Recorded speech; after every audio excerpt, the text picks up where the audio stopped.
적어도 지금은 해결해야 하는 일들로부터 도망쳐서 술 뒤에 숨지는 않습니다.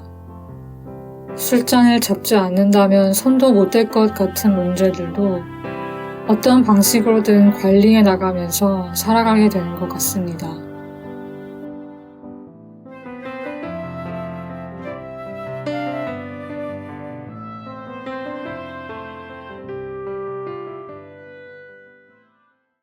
안녕하세요.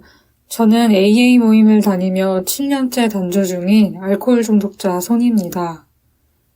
저는 2016년 5월 28일에 마지막 잔을 내려놓았습니다. 대부분의 중독자들이 그렇듯이 저도 마지막 잔 무렵의 기억은 뒤죽박죽이라 내가 어느 날 무엇을 했는지 정확히 기억나지 않습니다.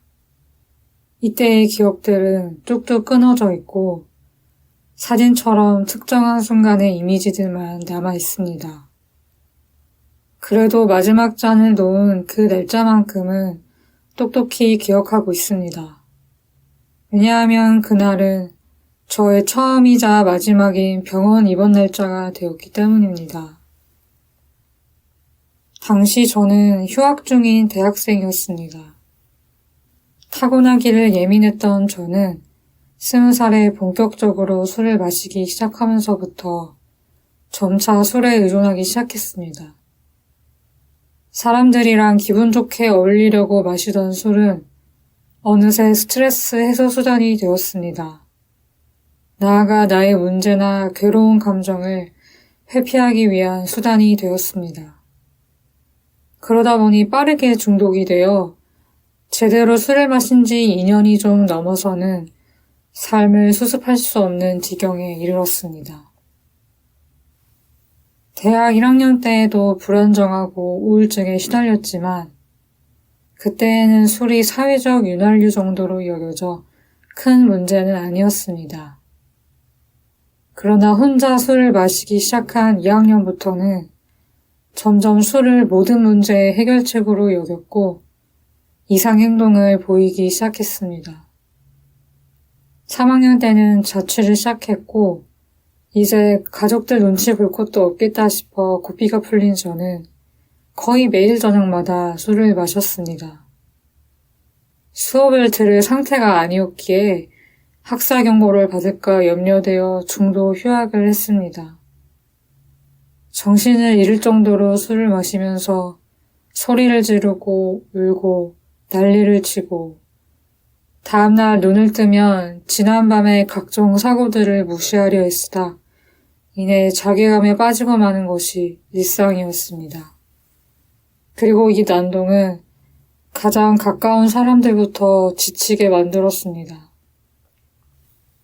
모든 것이 악순환이었고 도저히 나아질 것 같지 않았습니다. 저는 왠지 다른 사람들과는 다르게 태어난 것만 같았습니다.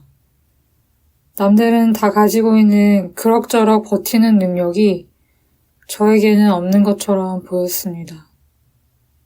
남들과 다르다는 것은 한편으로는 묘한 우월감이기도 했습니다. 저는 혼자가 되는 것을 너무나 두려워했는데 우습게도 술을 마시면서 스스로를 도저히 함께할 수 없는 사람으로 만들고 있었습니다. 그럴수록 외롭고 두려워서 술 기운을 빌려 사람한테 집착하며 못살게 굴었습니다. 암호에게나 매달린 다음 정신을 차리면 이루 말할 수 없는 수치심을 느꼈습니다.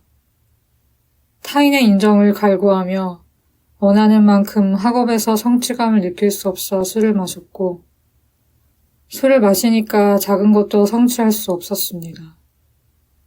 다음 날이 오지 않기를 바라며 잠든 날도 많았습니다. 더 문제는 도대체 내가 왜 이렇게 되었는지 이해할 수가 없었다는 것입니다.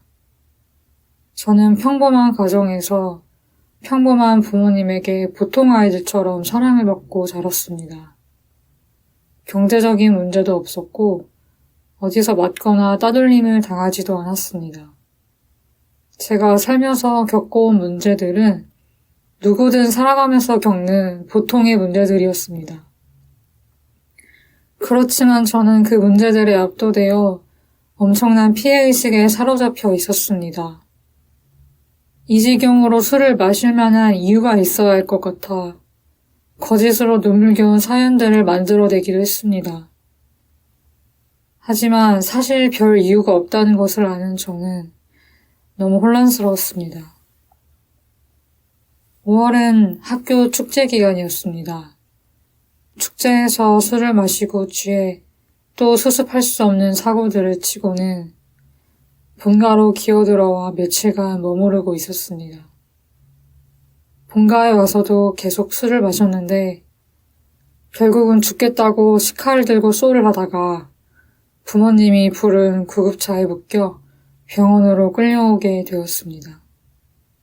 원하지 않은 입원에 분노에 가득 차서 멀쩡한 나를 정신병원에 입원시킨 부모님과 새파랗게 어린 나를 알코올 중독자라고 말하는 의사가 비정상이라고 굳게 믿었습니다. 절대 나는 알코올 중독자는 아니라고 술을 끊고 살 수는 없다고 고집을 부렸습니다. 그러다가 마음을 열게 된 계기는 병원 교육 시간에 집어든 빅북에 적힌 한 문장을 읽고서였습니다. 알코올 중독자의 소질이 있는 여성의 경우에 진짜 알코올 중독자가 되어 2, 3년 안으로 회복할 수 없는 상태에 놓이게 된다. 빅북 3판 33쪽. 이 문장을 시작으로 조금씩 저는 저에 대해 이해하게 되었습니다. 그토록 술에 의존한 것은 제가 중독에 취약한 사람이어서이지 어떤 사람이나 상황 때문이 아니라는 것을 이해하게 되었습니다. 짤막한 생애를 돌아보며 나의 공허함이나 외로움과 예민함의 역사는 아주 어릴 때로 거슬러 올라간다는 것을 알게 되었습니다. 성취와 인간관계에 관련된 나의 패턴을 발견했고 빅북의 경험담을 적은 다른 중독자들도 저와 비슷한 문제를 가지고 있다는 것을 알게 되었습니다. 지금까지와 다르게 살고 싶으면 일단 책에 글을 쓴 중독자들처럼 술을 끊어야 한다는 것을 받아들이게 되었습니다. 조금만 마음을 열면 신께서는 과분한 도움의 손길들을 선물해 주시는 것 같습니다. 물론 병원에서 이 글을 읽은 순간부터 지금까지의 단지 생활이 순탄하지는 않았습니다. 꾸역꾸역 모임을 다니고 퇴원 후에 후원자 선생님과 12단계를 밟고 대학에 복학하고 졸업하고 대학원에 들어가기까지의 과정에서 많이 애쓰고 또 내려놓아야 했습니다. 그렇지만 아주 작은 용의를 가졌을 뿐인데 무너지기만 하던 내 인생이 생산적인 방향으로 뱃머리를 틀 수 있었습니다. 이것은 기적 같은 일이었습니다. 저는 기필코 술 끊고야 말겠다는 각오를 한 것은 아니었습니다. 자존감이 바닥이던 그 무렵 스스로에 대한 신뢰가 전혀 없었으니 감히 그런 호언장담을 할 수는 없었기 때문입니다. 저는 그저 어쩌면 나도 중독자일지도 몰라. 이 사람들이 무슨 얘기를 하는지 한번 들어볼까? 하는 정도의 생각에서 출발했습니다. 지금도 자주 제가 제대로 가고 있는지 몰라 불안해합니다. 가진 능력보다 더 잘 보이고 싶은 욕심에 부대끼기도 합니다.